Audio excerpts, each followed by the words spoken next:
Bienvenidos a Semana en Vivo. Pues sí, hoy también el ministro de Hacienda acaba de presentar el nuevo presupuesto para la vigencia del año entrante, un presupuesto que además presentó con una frase que yo creo que va a ser carrera y que va a ser materia de debate aquí en Semana en Vivo. Dijo que de alguna manera ese presupuesto estaba inspirado en lo que él llamó a una austeridad inteligente.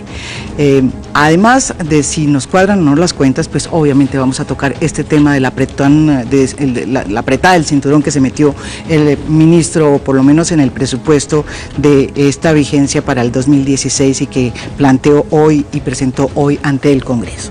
Los invitados para debatir sobre este tema son los siguientes. Aurelio Suárez, analista y consultor en temas económicos. Ingeniero industrial de la Universidad de los Andes, miembro de la Academia Colombiana de Ciencias Económicas, dirigente político y panelista de Blue Radio. Juan José Echavarría, ex codirector del Banco de la República, ingeniero administrativo y doctor en economía.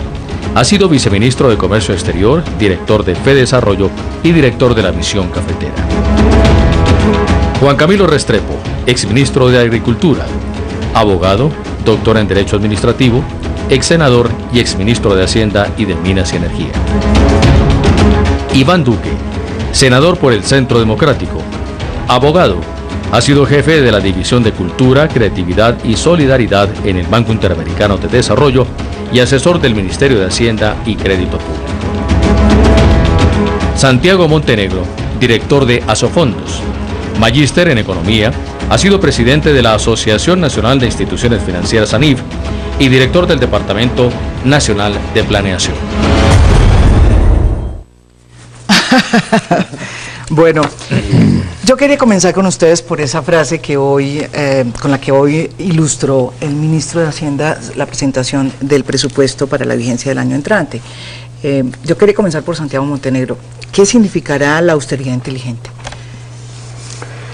Pues no sé bien qué quiere decir. No, pero lo digo porque me sorprendió, me parece la frase. Uno diría que todo lo que hace un gobierno pues debe ser inteligente, ¿no? Las expansiones y las contracciones también deben ser inteligentes. Pero digamos que inteligencia sea hacer lo que uno puede hacer, lo que esté a su alcance y hacerlo de la mejor forma posible. Y eso está bien. El problema es que hay cosas que no dependen de nosotros, ¿no? Sí, hay factores internacionales. Por ejemplo, el déficit en cuenta corriente. Tenemos un déficit en cuenta corriente que en el primer trimestre fue 7% del Producto Interno Bruto. The Economist proyecta un déficit para todo el año de 6.5% del PIB.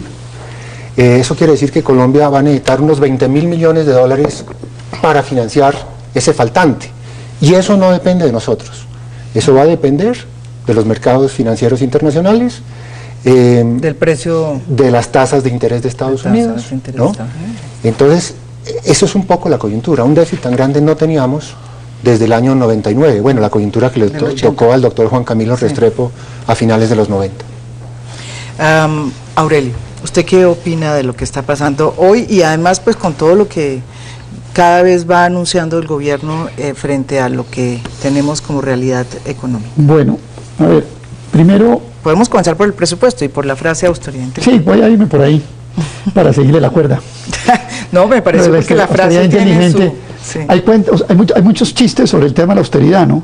La familia que estaba en quiebra decidió no vender la acción del club ni vender el carro, sino quitarle el cacao al loro, ¿no? Esa es una posibilidad de austeridad inteligente. Sí, pero digamos que esto puede ser más allá. Pero un apretón, hay que hacer un apretón. Sí, pero fíjese que el gobierno no dijo solamente eso. En la presentación de Bloomberg ayer del presidente Santos y lo que ha hecho el ministro Cárdenas, no habló solamente de austeridad inteligente, dijo son 3 elementos. 1, endeudamiento. 2, más impuestos. Y 3, austeridad inteligente. Son 3 patas. Claro que la frase de austeridad inteligente puede opacar con efectismo el verdadero contenido de lo que hay en el paquete. Pero yo pienso que el gobierno nacional ya tomó una decisión, y es endeudar al país. Mire, le voy a dar este dato. Entre marzo del año 2014 y en marzo del año 2015, cuando usted trae a pesos la deuda externa del país, ha crecido 39%. Pasamos de 70 billones de pesos a 70 y pico billones de pesos a 102 billones de pesos. Hoy el país tomó la de Villadiego, a endeudarnos como sea. El rubro más alto del presupuesto, claro que hacen demagogia y dicen, no, el rubro más alto del presupuesto es de educación y no sé qué, y Serpi lo paga y un poco de cosas. No, el rubro más alto del presupuesto va a ser el pago del servicio de la deuda, que puede estar, según mis cálculos, entre 45 y 50 billones, pero subiendo a 50. De un presupuesto que podemos hablar va a ser, estimo yo, de 215 billones de pesos, 165 billones entre funcionamiento e inversión y el resto de pago de deuda. O sea, abono a intereses más amortización.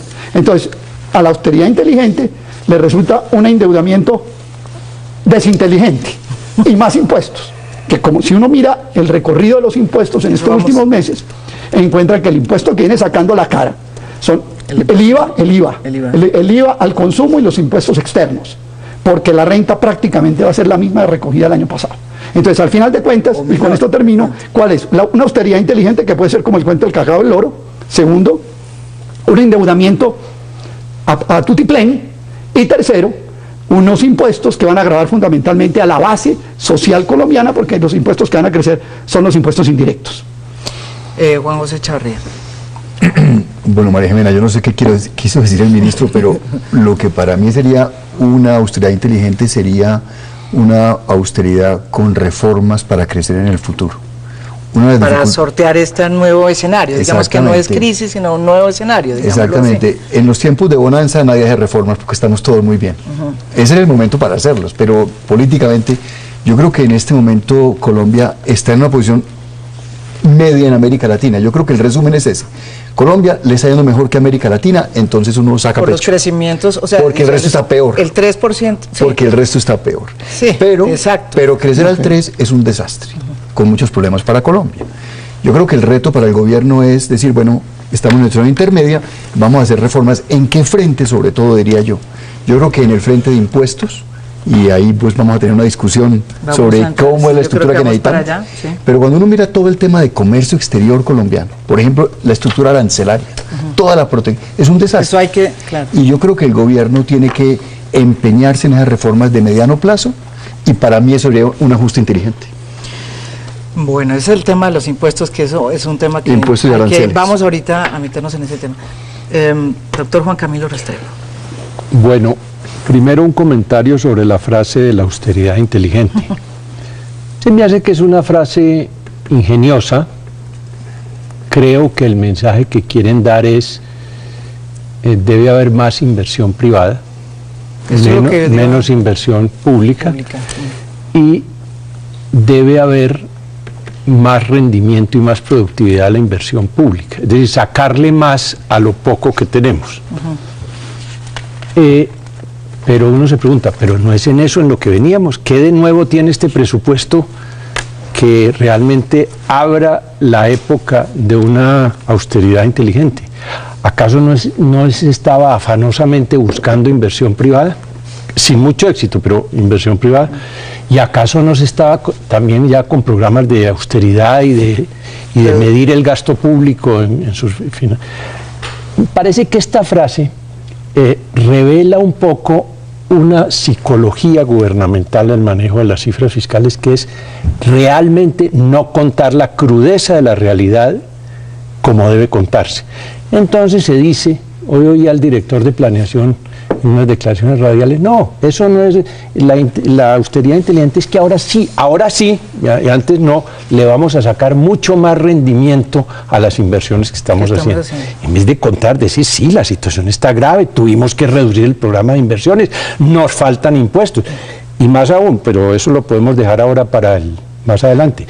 Yo tengo la sensación de que a este presupuesto, el que radicaron hoy, el de hoy, le faltan inversiones impajaritables que hay que hacer, que no están financiadas y que van a ahondar necesariamente el déficit presupuestal. Y cito dos ejemplos. El caso de la salud. Sí, ese es un tema. ¿Cómo es que el ministro se ve angustiado, el ministro de Salud tiene que salir a proponer una reforma tributaria que se la han asordinado en los círculos de coordinación interna que debe tener el gobierno? Eso es impresionante, es decir, uno lo que revela es que la cosa está haciendo agua en inversiones que van a tener que hacer y no están en este presupuesto. Para no hablar del posconflicto, si firmamos la paz ahora a fin de año, no hay un chivo, como dicen en la costa, para financiar el posconflicto el año entrante. Sí, eso es también cierto. Doctor. Pues María Jimena, yo lo que creo es que yo la llamo esa austeridad intermitente, porque depende según el lugar del discurso.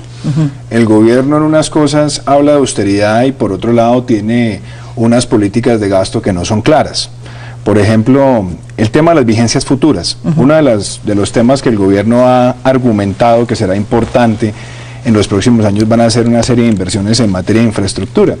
Y el marco fiscal de mediano plazo, que es ese documento brújula de las finanzas, en el 2013 tenía vigencias futuras de 27 billones.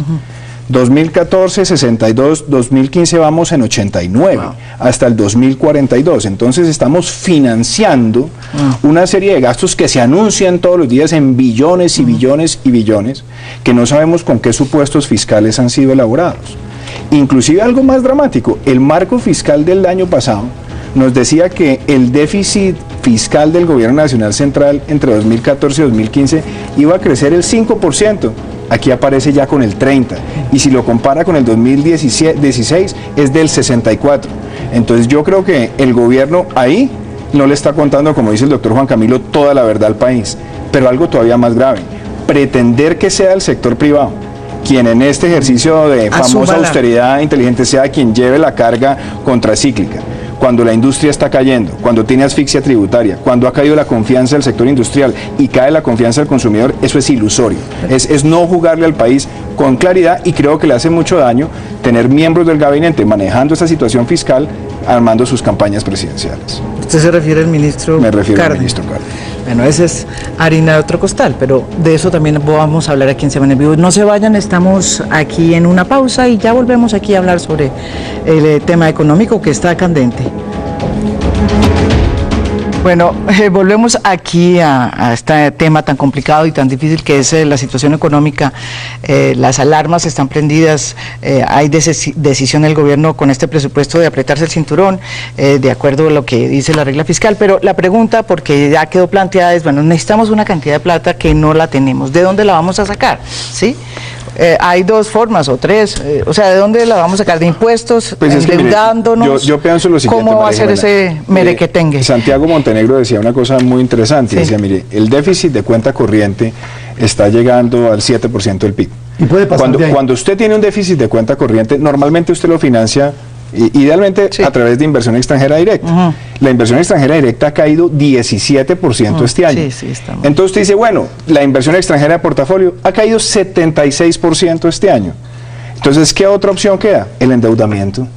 Y el endeudamiento también va a depender de una variable, y es que en el próximo año, no sabemos cuándo, la Reserva Federal de Estados Unidos va a empezar a subir tasas y va a pasar una migración de capitales de mercados emergentes hacia los Estados Unidos, y uno no sabe si de pronto la situación de China también cierre un poquito más el apetito por emergentes. Entonces eso también nos puede a nosotros cerrar esa vía de acceso a capital, que si se fuera a hacer inteligentemente, dadas las circunstancias y los riesgos, es preferible prefinanciar esos próximos 2 años o 1 año y tener esos recursos hoy que especular lo que puede pasar el año entrante, que puede ser todavía peor.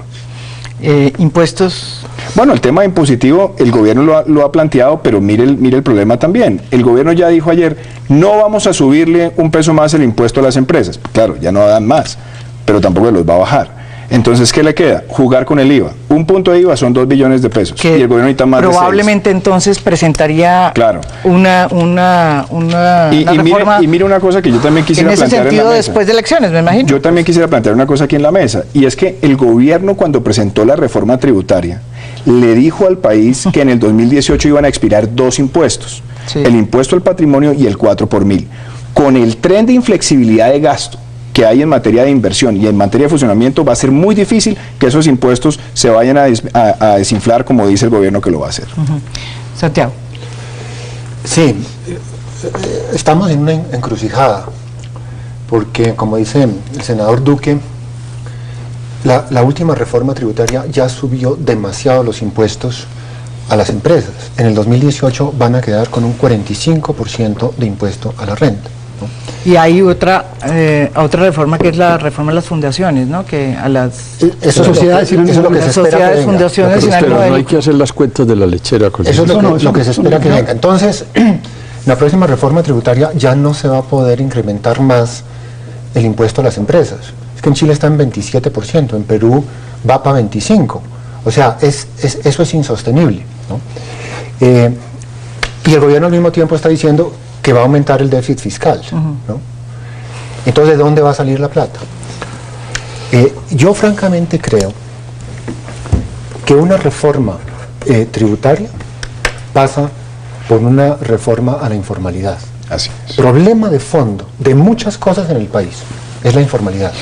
Muy pocas empresas y muy pocas personas están pagando impuestos y por eso las tasas son tan altas y las bases tributarias tan pequeñas. Esa es la investigación que hace. Entonces, lo que hay que hacer es aumentar las bases tributarias y bajar las tasas.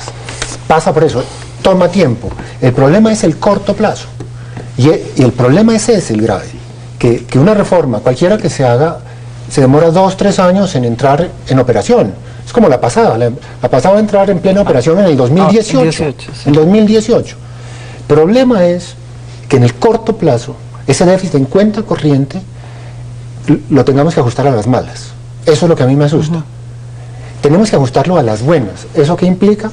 Irnos ajustando todos, pero sobre todo el gobierno. Yo sí creo que va a tocar moderar más el gasto público. Mucho más de lo que aparece en este presupuesto. Yo francamente creo, pese a las demandas, como decía el doctor Juan Camilo Restrepo, a las demandas de gasto que hay y que de pronto no están puestas sobre la mesa. A ver, yo quisiera, María Jimena, dar alguna radiografía sobre lo que se está hablando acá y de pronto meterle todavía un poquito de sal a la llaga, porque el doctor Duque ha hablado de déficit fiscal, el doctor Montenegro ha hablado de déficit de las cuentas externas del país, que es déficit de cuenta corriente de la balanza de pagos, digamos cuentas externas para que nuestros televidentes puedan oír de manera más amplia. Y hay otros hechos que pueden agravar la situación, no solamente factores externos, el alza de las tasas de interés de la FED, pero mira, hay este dato. Por cada dólar que caiga el barril de petróleo, Colombia pierde 529.000 millones de pesos. Por cada 10 pesos que suba la tasa de cambio, el país se gana 121.000 millones de pesos. Pero por cada 10.000 barriles que dejemos de producir, Colombia está perdiendo 166.900 millones de pesos. Entonces yo hice un ejercicio. Y bueno, a hoy, ¿cómo estaría la foto? Tomemos la foto, a cuánto está el barril de petróleo, cuánto ha caído, con la tasa de cambio, pim, pim. Le sale sepia. En la foto me sale menos 4 billones más hoy. ¿Sí? O sea, súmele a los 20 y a los 30, 4 más de esa foto. ¿Sí? Pero aquí hay un hecho que yo creo que es el más importante para mí. Es que el déficit de las cuentas externas del país no empezó hoy. Sí, esto viene creciendo. Sí. Estamos hablando 2% del PIB, 3% del PIB, 5% del PIB, 7% del PIB, y yo creo que va a pasar este año, porque el déficit comercial, el déficit de servicios y el déficit en la renta de factores es enormemente negativo. Entonces, aquí lo que hay es que ponerse a pensar qué fue lo que le pasó a la economía colombiana. Yo pienso que una reforma tributaria es ponerle un parche a un problema estructural de fondo, que es una política y un modelo económico. Este país se equivocó en el modelo económico. El país se versó en un modelo económico basado en el ahorro externo. Yo tengo esa discusión con el senador Duque hace rato y la vamos a seguir teniendo hasta los últimos días. Es un modelo basado en el ahorro externo, que terminó generando un déficit en la cuenta corriente de la balanza. Además, esto no es, perdóname Juan Camilo, esto no es un invento mío. Usted coge el estudio de cualquier economista sobre los modelos de economía que se basan en ahorro externo y producen exactamente lo que hoy estamos viviendo, un déficit fiscal y un déficit en la cuenta corriente, lo que llaman los déficits gemelos. Juan Camilo. María Jimena, usted nos pregunta que si vamos hacia nuevos impuestos. Yo le digo inexorablemente sí. Claro. ¿Pero cuándo? ANIF hizo una frase, o acuñó una frase hace poco, que ya la regañaron por eso. Dijo que el Ministerio de Hacienda se estaba especializando en el arte de posponer las cosas. ¿Y qué quiere decir posponer las cosas? Hicimos 2 reformas tributarias completamente fracasadas desde el punto de vista técnico, y desde el punto de vista de que se le elevó inmoderadamente la tasa de tributación a las empresas. Ahora el gobierno está afanadísimo, pero no sabe cómo devolverse, como dice el senador Duque. Y se están yendo las empresas, tasas de tributación del 60 y más %, eso es insostenible. Un exdirector de la DIAN acaba de publicar un libro que me impresionó mucho, doctor Sarama, en donde demuestra estadísticas a la mano que habríamos recaudado más plata, no haciendo la reforma del 2012 y la del 2014, que haciéndola, que fueron un fracaso. Claro. Entonces ahora viene la discusión y está uno utilizando la misión esta de expertos como un biombo. Sí, la misión de expertos. La misión, este año van a presentar unas recomendaciones sobre cómo tributar mejor o apretarle el cinturón a las entidades sin ánimo de lucro. Ahí puede... pero eso tampoco va a pueden taparse algunos huecos de evasión, pero ahí no pueden hacer las cuentas de la lechera, ahí no van a resultar las mismas, las grandes platas. El marco fiscal de mediano plazo dice el mismo, por boca del gobierno, que este año que estamos viviendo, el déficit es de 3 puntos del PIB, 3 por 8, 24 billones mal contados, y que el año entrante va a ser más. Entonces, o bien vamos a llenar eso con endeudamiento creciente, que va a ser imposible por la regla, si se mantiene la regla fiscal, como dice el gobierno que lo va a mantener. O bien hay que hacer una reforma tributaria a fondo. Pero eso tampoco está anunciado. Están practicando el arte de posponer las cosas, como dice ANIF. Ya ayer en el foro internacional que dijo el ministro, yo voy a esperar las conclusiones de la misión esta de técnicos para ver si en el año entrante nos animamos a presentar una reforma estructural. Es más, dijo que no se casaba con... Que no se casaba, pero ese es el sentido de lo que se dijo desde cuando se presentó la reforma tributaria. Una reforma estructural, fuera de que es bien difícil, creo que es necesaria, aprobada el año entrante, 2016, en lo que no es IVA, entra a regir en el 2017, todos los impuestos directos, lo cual ya es muy tarde para la gravedad de la situación. Que yo no veo, más los datos que están llegando de todos los municipios, de otras circunscripciones, en donde dicen ese presupuesto está subcalculado para gastos que hay que hacer y no están financiados. Es un tema de la salud que también es muy importante. Inexorablemente vamos para una reforma tributaria, ojalá bien hecha, no como la del 2012 y del 2014, pero hay que hacerla porque si no esto va a reventar. Vamos a echar. María Jimena, son dos temas, impuestos y cuenta corriente. Sí.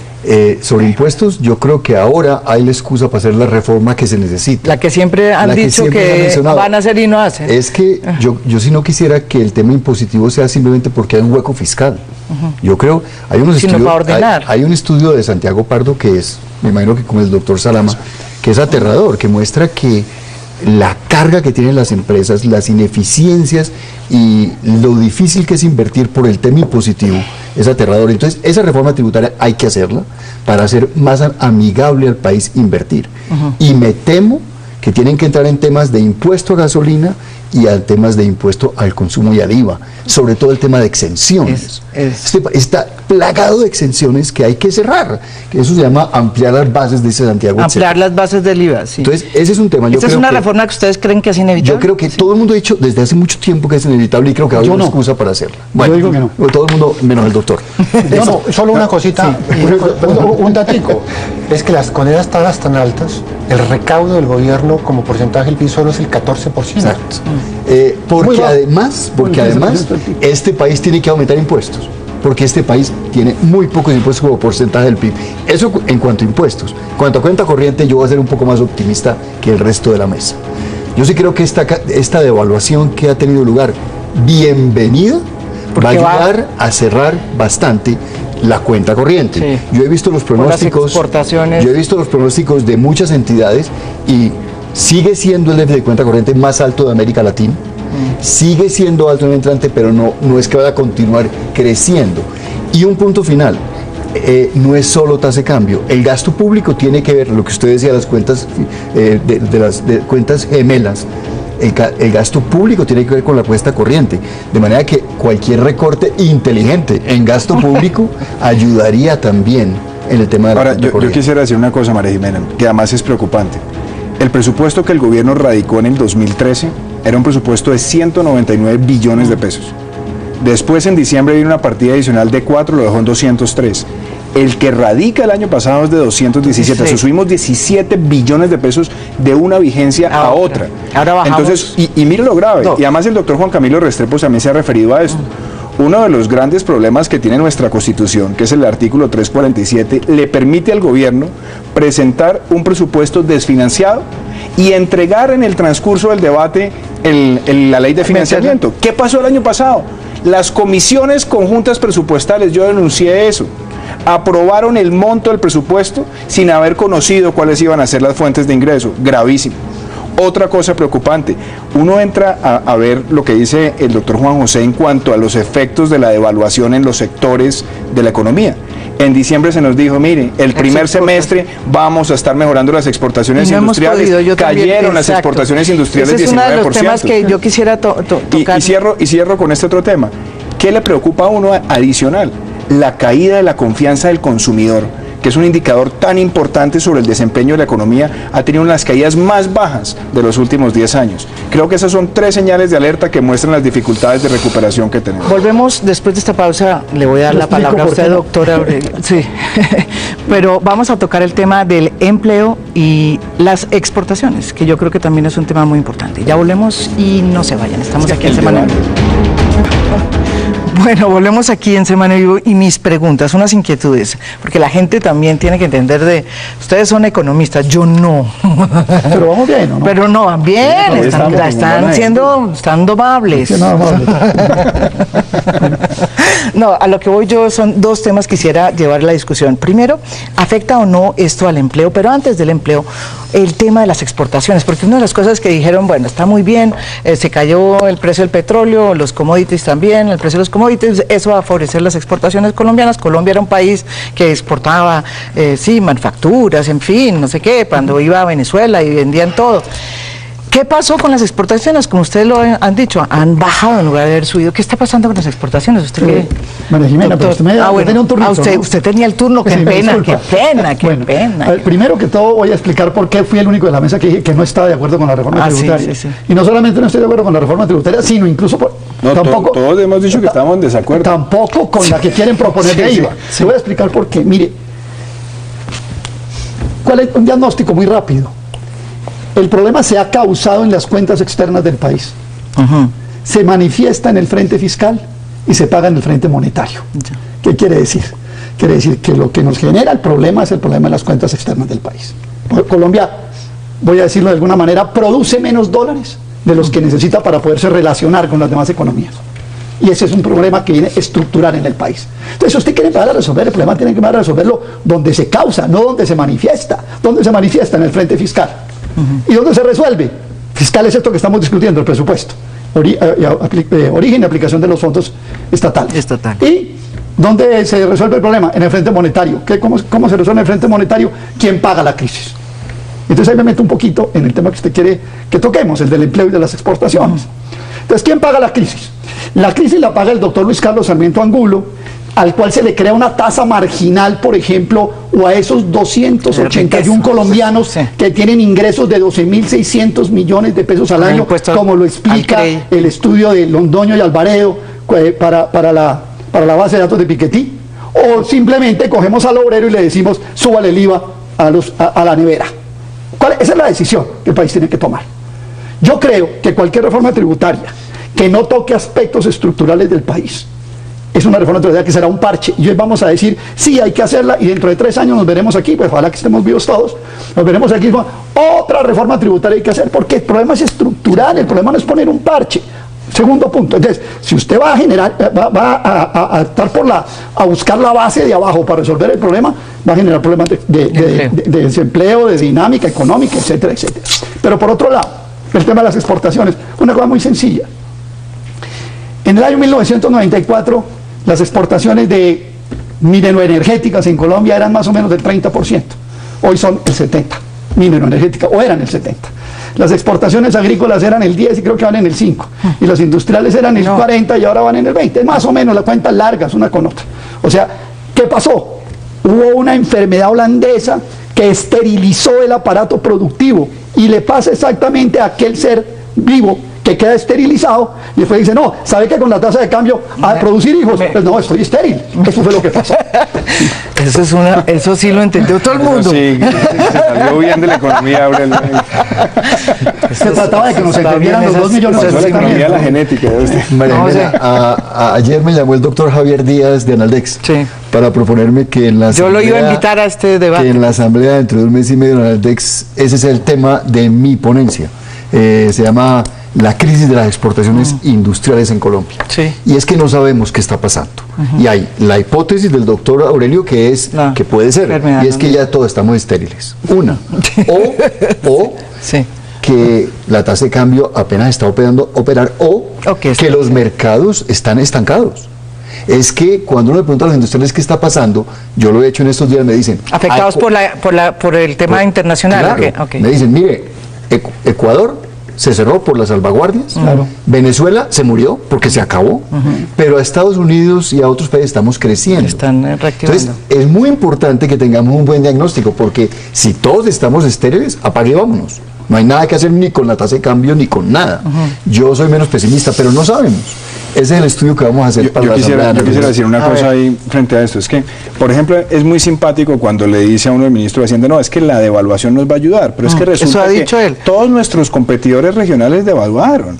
O sea, México devaluó, Brasil devaluó, Chile devaluó, Perú devaluó. Entonces, lo que hay que ver es cuál es la competitividad real que vamos a ganar por esa devaluación. Segundo, las exportaciones de manufacturas nuestras han caído 6.6% este año y las de bienes industrializados 19%. Mire el tema tan difícil. El gran ganador hasta ahora de estos escenarios, inclusive con las expectativas de crecimiento en Estados Unidos, es México, que está ahí pegadito y que se está convirtiendo en un gran exportador a ese mercado y que está compitiendo con nuestros productos, pero al mismo tiempo es un vendedor en nuestros mercados. Entonces, muchas empresas en Colombia, con costos de energía... No hemos utilizado bien todos los tratados. Yo no diría ni siquiera que no los hemos utilizado bien, es que no hubo una agenda de aprovechamiento para las exportaciones industriales en estos 3 años. Pero cierro con una cosa, María Jimena. El tema acá es, México hoy compite con nosotros en el mercado americano y en el mercado interno aquí en Colombia. Y la industria colombiana, costos de energía altísimos, comparado con sus principales competidores regionales, costos de logística altísimos, complejidades para exportación, no infraestructura, cuellos de botella, contrabando. Entonces el sector está luchando contra todos los obstáculos y nuestro principal competidor en muchos de estos bienes industrializados, que es México, consolidando su cercanía al mercado de Estados Unidos. Yo creo que eso también hay que ponerlo encima de la mesa. María Jimena, un comentario sobre exportaciones y otro sobre empleo. Sobre exportaciones sí creo que esta evolución de la tasa de cambio va tarde o temprano, algunos sectores más tarde, otros más temprano, terminarán viéndose beneficiados, porque es que llevábamos 10 años de revaluación, sobre todo en el sector agrícola. Esto ha sido un bálsamo que ha llegado a esta revaluación últimamente. Ayer salieron las cifras espectaculares de cómo han mejorado, por ejemplo, las exportaciones de flores. Me permite una nota sobre eso, pero aparece en pesos, no en dólares. No, pero en general, hay un truco, claro, con la tasa de cambio crece en pesos. No, y ellas estaban agobiadas con la tasa de cambio, como también estábamos golpeado el café, como también estaban los bananos, en fin, la tasa de cambio era una piedra de molino al cuello del sector agrícola y el empleo agrícola, y eso es bueno. Ahora, en empleo, sí ve uno con preocupación la incidencia de esto fiscal. Voy a decir un ejemplo.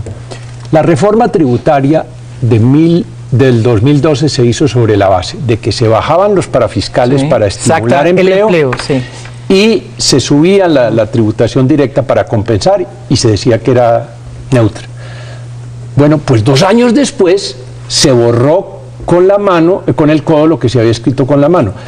Se subieron inmoderadamente los tributos directos, el CRE, entonces lo que se había buscado para estimular tributariamente el empleo se borró y se desbordó, y entonces con estas tasas que quedaron para el sector empresarial formal, lo que van a generar es desempleo, por lo menos desde el punto de vista tributario.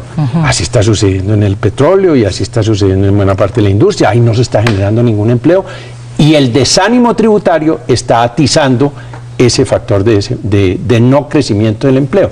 Y el empleo está creciendo en otros sectores diferentes de estos que han venido siendo golpeados por la tributación.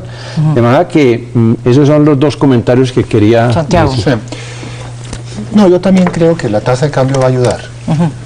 Y más tarde, en algún momento, van a empezar a reactivar y a reaccionarse la producción de todos los transables, exportables o importables que compiten con las importaciones. Eso se va a dar. Y en algunos pues ya se está viendo, como aquí se ha dicho, las flores y otras cosas. Lo que sí hay que hacer es ayudarles a esos sectores en el corto plazo, porque con logística, infraestructura, pues eso va a tomar muchos años. Energía. Pero sí se puede ayudar, por ejemplo, reduciéndole los aranceles que necesitan como insumos para poder exportar, facilitarles los trámites.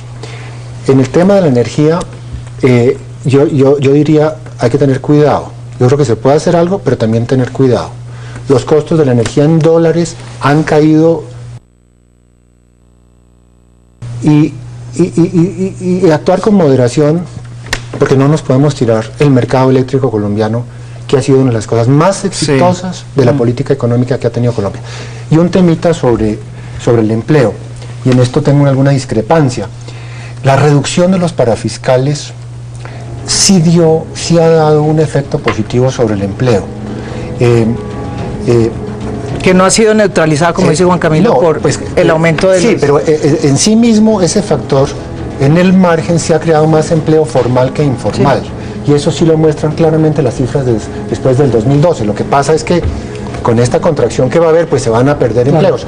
Pero el efecto aislado de los parafiscales, yo creo que es muy claro que sí ha sido positivo para generar empleo formal. Una cosa, doctor Santiago, que yo quisiera agregar. Yo creo que cuando usted plantea el tema eléctrico lo hace acertadamente, pero ciertamente el plan de desarrollo lo que hizo fue seguir creando distorsiones en el mercado. Porque usted recordará que una de las recomendaciones que además hizo Fedesarrollo en su momento, y la hizo también Exines, esos fondos eléctricos, por favor, financielos con el presupuesto. No me los ponga acá a seguir compitiendo con esas tarifas. Y lo que se hizo fue mantener esa política. Y de otro lado hay algo que a uno también le preocupa. En el tema de política de empleo, es que uno de los sectores que más empleo formal generan, pues obviamente son las medianas y las grandes empresas. Esas medianas y grandes empresas, la carga tributaria que tienen hoy desincentiva la formalización y la incorporación de nuevos empleados al mercado laboral. Yo creo que si no vemos una reforma tributaria pensada en función de 3 grandes objetivos nacionales: formalización, inversión y por otro lado, competitividad, no vamos a hacer nada. Si seguimos viendo las reformas tributarias como una sastrería para hacer un vestido en función de los ingresos fiscales esperados por el gobierno para mantener un tren de gasto, vamos a hacer nada con lo que venga en noviembre. Volvemos después de esta pausa, y volvemos. Aquí vamos a volver, pero además la pregunta que les dejo es... ¿qué es lo que, a qué costo? ¿Qué es lo que vamos a realmente a tener que abandonar? ¿O qué es lo que va a tener que volverse una quimera? Porque muchas cosas no podrán hacerse, ¿no es verdad? ¿Qué es lo que se va a sacrificar ¿Y el plan de en el fondo?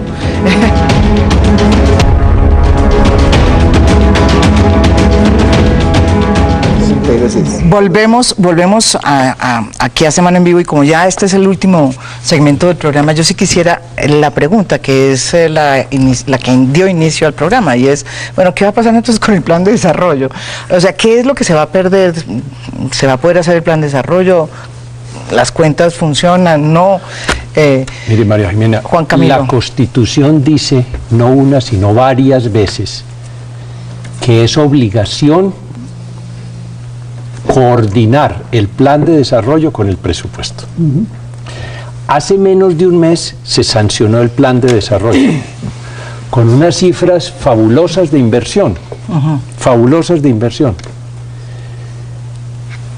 Y 3 semanas después sale este presupuesto en donde a la cuota parte primera del plan de desarrollo, que es el presupuesto del año entrante, le pega un hachazo monumental. Es decir, en este momento, las inversiones que se anunciaron jubilosamente hace menos de un mes han quedado destruidas. Yo ahí veo 2 cosas. Una pésima programación presupuestal en el país, el plan de desarrollo por un lado, el presupuesto por otro, cuando la Constitución dice que deben ser armonizados. Y veo también que se está olvidando un principio universal que hoy en día está más que ratificado en todas partes, que es el principio que llaman los franceses de la sinceridad presupuestal. No de la inteligencia. No de la austeridad inteligente y no de la sinceridad, así lo llaman los franceses, que es contar las cosas como son. Aquí las estamos adornando con papel celofán. Juan José y después Aurelio y después tú. María Jimena, yo no quisiera estar en el papel del director de planeación ni del ministro de Hacienda, porque va a haber que hay recortes muy fuertes en este país. Pero yo quisiera tomar algo del plan de desarrollo que me gustó, y es la especialización regional. En regional, sí, y que toca el tema de exportaciones y de ventajas comparativas de este país. Entonces van a hacer unos recortes regionales. Entonces, en la macro, pero yo creo que sí, también ese es el cierto. tema. Volvemos al tema que tocaba el senador Duque, de qué vamos a exportar en Colombia y cómo hacerlo. Él decía que México nos está quitando espacios. Yo creo que hay que emular lo que está haciendo México y lo que hizo. Y lo que hizo México fue embarcarse en NAFTA y tomar un montón de políticas para apoyar ese proceso. Eso en Colombia más o menos no se puede hablar de los TLCs. No. Y yo creo que eso es muy importante. ¿Por qué no se puede hablar de los TLCs? Pues porque hay demasiados enemigos. Eso es lo culpable de todo lo que está pasando mal en este país. Yo creo que México nos lleva una delantera muy grande y que tenemos que emularlo y que hay campo grande y no veo otro camino sino ese. Aurelio. Bueno, el presupuesto de gastos se resume de la siguiente manera. Los gastos de funcionamiento suben el 14%, la deuda de intereses sube el 17% y la inversión cae el 12%. Ese es el resumen, esa es la foto. Entonces, eso responde a su pregunta. O sea, cuando usted habla de esta forma, entonces usted dice, ahora, cuando habla del gasto de funcionamiento, hagamos una salvedad. Tiene que ver con un gasto en seguridad social también y con un incremento constitucional del Sistema General de Participaciones, o sea, lo que se traslada a regiones con destinación específica para educación, salud, saneamiento básico, etc. Ok, entonces, quiero decir, cuando usted muestra esa foto, la inversión se cayó, pero quiero un minutico sobre el tema de los aranceles, las exportaciones, el comercio exterior, etc. Y TLC, pero por supuesto, los tratados de libre comercio. Porque nos tocan... Por supuesto, los tratados de libre comercio. Yo leo a Holmes y leo a Perry, y dicen, no, la solución es el Transpacífico. Hay que meterse en el Transpacífico porque ese es el que nos va a salvar en este lío que hemos expuesto aquí nosotros 5, los 3 grandes amigos del gobierno y nosotros todos de acuerdo que estamos en un lío. Entonces, la solución es el Transpacífico. Y resulta que es el Transpacífico. El Transpacífico son todos los países con los que tenemos déficit comercial, Estados Unidos, México, bueno, China no está en Transpacífico, Japón, pero además le vamos a sumar Singapur, Malasia, Vietnam, otros que nos van a Australia y Nueva Zelanda, otros que nos van a dar otra pela comercial. No, el país tiene que ponerse a pensar que hizo unas negociaciones asimétricas de los TLC y que las tiene que corregir. Yo lo que quería decir, retomando algo de lo que planteaba el doctor Juan Camilo, y usted sabe que usted me invitó a este programa y le dije, yo no voto ese plan de desarrollo porque no son consistentes, entre otras cosas, las cifras. Contigo. El plan decía, mire, esto son 703 billones. Y decía, el gobierno más o menos se va a gastar 258 billones en los 4 años. Eso le puede dar un poquito más de 60 billones por año. Si usted mira lo que tiene ahora el presupuesto, estamos hablando de 40, o sea, es casi que un recorte de 20 billones frente a la meta que se había trazado el gobierno. Eso es una falacia. Eso es una falacia. Y otra cosa, esperan que el 34% del plan de desarrollo lo financie el sector privado. Estamos hablando que del 72% de la estrategia rural la va a financiar el sector privado, y en competitividad el 64%. Yo pregunto, ¿qué sector privado con esa asfixia tributaria? ¿Qué sector privado con esas talanqueras también de exportación? Y cierro con otra cosa, María Jimena. El doctor Juan José hablaba también de pronto de la oportunidad que eso tenga para el sector agrícola. Yo creo que eso está por verse. Yo creo que todos deseamos que ese tipo de cambio ayude. Pero la verdad, el año pasado cerramos con déficit comercial en cereales, déficit comercial en vegetales, arroz, no déficit en alimento para animales, en carne y en leche. Entonces uno se pregunta, esa reacción, ¿cuánto va a tomar? ¿Cuánto va a requerir de inversión? ¿Y cuánto la estructura que tenemos hoy de generación de capital en el sector privado realmente es favorable para que esa situación se dé? Falta un segundo. Sobre el plan de desarrollo, yo creo que, claro, esto va a descuadrar las cifras, pero el plan tiene cosas muy buenas. Y déjeme dar solo una idea que tiene el plan y que debería comenzar a implementarse de inmediato, entre otras cosas, que tiene que ver con el proceso de paz.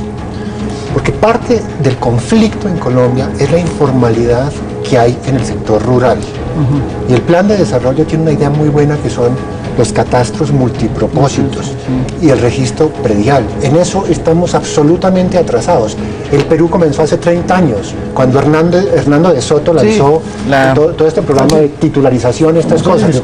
Eso está en el plan, eso es algo muy bueno y hay que comenzar a hacerlo ya. Y no veo quién está encargado de eso. ¿No? Vas a ver que en el presupuesto que radicaron hoy, cuando se vea la letra menuda, no va a haber un centavo asignado al montaje del catastro pluridimensional. Mire, si usted me dijera, María Jimena, las 3 cositas que hay que hacer, esa es obligatoria para el futuro del país. La reforma pensional. Bueno, pero por supuesto, podemos hablar de otras cosas. No, pues nos tocaría otra vez, o sea, nos va a tocar invitarlos otra vez en otro tema porque este tema va para largo. Muchísimas gracias. El tiempo se nos agotó, pero yo creo que pudimos por lo menos pellizcar, digamos, por lo menos el escenario nuevo que tenemos en materia económica a raíz no solamente del presupuesto, sino del nuevo presupuesto que se presentó, sino también pues del plan de desarrollo. Muy buenas noches y los espero mañana con otro tema de interés nacional.